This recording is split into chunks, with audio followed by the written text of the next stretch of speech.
Hello and welcome to episode number 50. Can you believe it? Episode number 50 of the Scottish History Podcast. My name is Owen Innes, and this week I'm going to be bringing you something which I promised way back in the very early days of the podcast.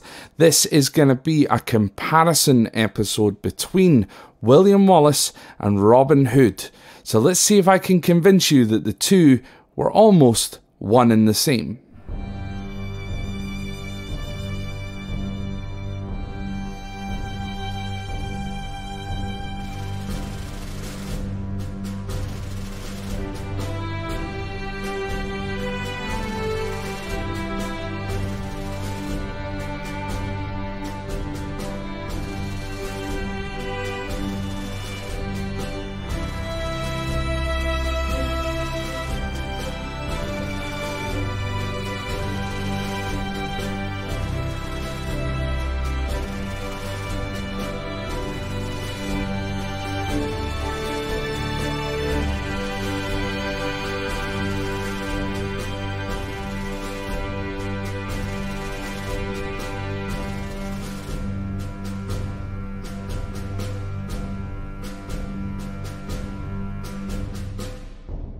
So, as promised way back in either episode number 4 or episode 15, I cannot remember which, today I'm going to bring you my thoughts and my theories that the fictional Robin Hood character was based on the true stories, or the stories that we have, of the Scottish national hero William Wallace. And it's been requested a few times since I mentioned it. I'm so sorry it took me so long to get around to it, but we're here, we're good to go. Now, what I do wish to state before I start, I will again repeat that these are just theories, and it will most likely never be proved or disproved. It's all really just for good fun. Now, I have been aware of this theory for a number of years. It's one of those that's never really left me in any way. In 2011, a novel writer by the name of Jack White, now that's Whyte, explored this theory in his novel called The Forest Laird. So please check that out if that's your type of fancy. So the first comparison, let's just dive straight in. The first comparison that we can make between the two men stems from Wallace's seal that was used on the so-called Lubeck letter. Now, this was a letter sent by Wallace to Lubeck in Germany in 1297, shortly after the Battle of Stirling Bridge. The letter was sent to tell Europeans that Scotland was open for business and that all European trades with Scotland would continue. The seal of Wallace on this letter is the only surviving example of his seal. It depicts the image of a long bow and arrow. This means that Wallace's main skill in an army would be archery, most likely learned by either training with or fighting with the English or Welsh armies prior to his exploits in Scotland. Now, when we compare that then to the depiction of Robin Hood, we see that Robin Hood himself was a very skilled archer, certainly if that's what the movies will lead us to believe. Now, following on from this, Wallace seems to have spent a lot of time in the Scottish borders, specifically around Selkirk Forest. He was reportedly caught poaching in the forest and outlawed around about this time, and he would hide in the forest. In comparison, Robin Hood was also an outlaw and used the cover of Sherwood Forest in which to hide. Selkirk, Sherwood, they're quite far apart in terms of geography, but not just that, but in terms of, but you've got Sherwood and Selkirk, they could be mistaken for each other. Clutching at straws, maybe. But in episode 3, I do tell the story of William Wallace killing the English soldiers over the fight with some fish. and that's why he became an outlaw. However, that story may have been embellished or may even not be true. However, in thinking about it just now, it might be the fish that he was poaching, and they've just excluded, the part about him killing a bunch of soldiers. So next up, we then focus on the legend of Wallace's wife, Marion. I believe that I may have partly covered this already in the tearing apart of the movie Braveheart episode, which again was episode number 15. But let's dig a little deeper. If Wallace was at all married, again, very little proof exists to say that he was, but if he was, the name that comes up is Mirren. Again, it's not Murren as mentioned in Braveheart. Now, Mirren is the old term for Marion. Her full name was reportedly Marion Braidfoot. Now, in the Robin Hood stories, his main love interest is, of course, Maid Marian. In fact, the reason that the writers of Braveheart changed Marion's name to Murren was actually to stop the audience from getting confused or making comparisons to the film and the story of Robin Hood. This was due to the plethora of Robin Hood films and TV movies and TV shows that were around at that time. There is, of course, the famous animated Disney film that shortly after the release of Braveheart would be re-released on VHS. We then, of course, have the 1991 classic Robin Hood, Prince of Thieves, and that had only come out 4 years prior to Braveheart coming out. And then, of course, the greatest Robin Hood film ever made was released just 2 years prior to the release of Braveheart. I, of course, refer to Mel Brooks' Robin Hood, Men in Tights. So the fact that they changed their name because of the comparison, to me, fuels the theory even more. Now, remaining slightly on Marion just for a little bit longer, we know that Wallace killed a man called William Heselrigg. The most common belief of why Wallace would kill Heselrigg is that Heselrigg had kidnapped and murdered Marion, in which then sent Wallace into a revengeful rampage. Now, this account comes from the 15th century work The Wallace by Blind Harry. Now, again, we mentioned that pretty much a lot of Braveheart was based upon this poem, written well over 150 years after Wallace's death. However, another, and importantly, earlier account, called the Scala Chronica, written in 1355 by a man called Thomas Gray, whose father, also called Thomas Gray, was present at the incident where Wallace killed Heselrigg. Now, he indicated that Wallace had shown up to a parliament being held by Heselrigg where a skirmish occurred, and a woman, potentially Marion Braidfoot, helped Wallace to escape. But he then came back later and killed a few of Heselrigg's men, including Heselrigg himself, and in this account there is no mention of the woman who helped Wallace being killed. Regardless, the most important part to this particular segment is that William Heselrigg was the Sheriff of Lanark. Robin Hood also had issues with a sheriff himself, the Sheriff of Nottingham.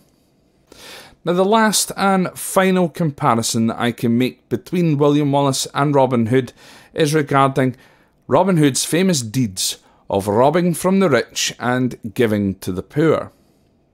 Now, for Wallace, this can be a little bit subjective, but again, to me, it's very plausible. Again, I might be clutching at straws here ever so slightly, but I'm going to put it forward to you. You let me know what you think. Robin Hood and William Wallace were both landowners, and both had had their lands taken away from them by the Sheriff of Nottingham in Robin Hood's case, and Edward I in William Wallace's case. William Wallace and Robin Hood were also both noble men. With Wallace, though, I'm going to spin it ever so slightly by saying that robbing from the rich. It was taking controls of the land that had been taken by Edward. So I'm saying that he is the rich. So William Wallace was robbing these lands back from the rich Edward I and trying to give those lands, but not just the lands, but the country, the freedom and the independence back to the Scottish people, who we could assume as being the poor. So once again, let me know what you think. Those are the 5 comparisons. What we'll do is we'll quickly recap on those comparisons. The first one is that they were both very skilled archers. Number 2, they were both outlaws seeking shelters in forests. Again, William Wallace in Selkirk, Robin Hood in Sherwood. Third comparison is that they both apparently had a love interest called Marion. The fourth comparison is they both had major feuds with a sheriff. And number 5, they appear to have both robbed from the rich and given back to the poor. So folks, that's almost about it for this particular week. A little bit of a short episode. However, it is one that I promised ages ago and I finally managed to get round to it. What I do wish to do, however, is I wish to say a massive, massive thank you. And this thank you is going to be to those who have supported the Patreon page. So what I'm going to do is I'm going to thank each and every single one of you for supporting the Patreon page right from the beginning until the most recent. And again, it's just been an absolute whirlwind of a year, and especially, you know, with the COVID situation and everything like that. For me, I've had, you know, a great year. I've been able to continue working, and I've also been able to continue putting out these podcasts. And thanks to all of these people, they are keeping this podcast going in order to pay for the hosting fees, etc. In order so that more people can reach the podcast. Now, again, I do wish to ask you if you just take a moment, just at any point, leave a wee review, but I don't really care about the reviews. Just share it with your friends, you know, with people who you might think would be interested in the podcast. You know, it only takes a couple of seconds to share it. Send your friend a text message, send a letter, a carrier pigeon, smoke signals. Just let them know that the podcast is there, and if they want to listen, then it would be great. So, let's get on to the thank you. So again, this is going to be from the beginning. So thank you to all of these Patreons. First of all, we've got Claire Lindsay, John Innes, Robert Bruce, Mackie Latvinen, Christopher Cominato, Charlie Papasino, Alison Heifer. Then we just have Callum. He's not left his last name. Then we've got Petra B-Girl. Positive I'm pronouncing that wrong, so I apologise immediately for that. We then have Doug or Doug Allen, Jill Ovens, Amy Chapman, David Napier, Cara Di Domezio, Sarah Zenegal, again probably pronounced that wrong. We then of course have Dragon Slayer, that's probably one of my favourite ones. Then Wade Corbett, Joanne Short, Lennon Gross, Suan Jaff or Suan Jaffe, maybe, Kyle Mortara, Dena Kendig, Rod Fellers, Joe Black, Rupert French. We then just have Joy L, Victoria Hingley, Katie Spooner, I'm guessing that is. Again, you can correct me on that. Eliza Karofsky, Sondra Lee, Ty Easton, Brian Colley, Mark McDonald, Tammy Schumann, Stephen Keith, Fran Dookie, that's a good one too. Alisa Conti, Kristen Greenfeld, Adam Spencer, Heather Bramer, Wyatt Anderson, James Beattie, Linda Bradley, Corinne Pastor, Mitchell Lowe, Cindy Harris, Norma Young, Michael McIntosh, Trevor Mashmeyer, I hope I've got that one right, and Ed Edens, or Ed Edens. We then again have one without a surname, just Catherine, that's Sasha McLeod, Salman Musavi, Paula Tigerman, Ty Cowan, Kada Chavkin, Jim Buck, another just single name, Mario, Brad Lesjak, maybe, Jeffrey Hammonds, Robert Bridges, Vasil Miladinov, Arlene Brown, and lastly, Benjamin McVitie. Thank you so very much to every single one of you for supporting the podcast. I really, really do appreciate it. And before we finish, of course, here's the usual stuff. If you want to get in touch, you can do so via the email. So send me an email on scotthistorypod@gmail.com. The best way to search for your episodes is to go to the website. That's www.scotthistorypod.com. If you go onto our Facebook page, that's facebook.com/scotthistorypod. Twitter and Instagram, the ats there are @scotthistorypod. The YouTube channel is www.youtube.com/The Scottish History Podcast, which is all one word. I'm trying to get that changed, but I think I might have to pay for it.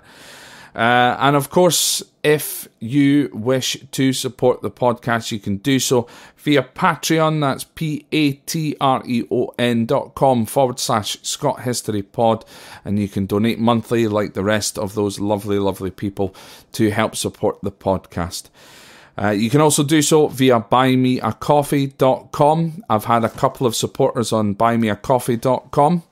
And on buymeacoffee.com, you can do it anonymously. So I have had 2 anonymous donations, along with a very, very generous donation from Kenny Moore, who wished to make a one-off donation.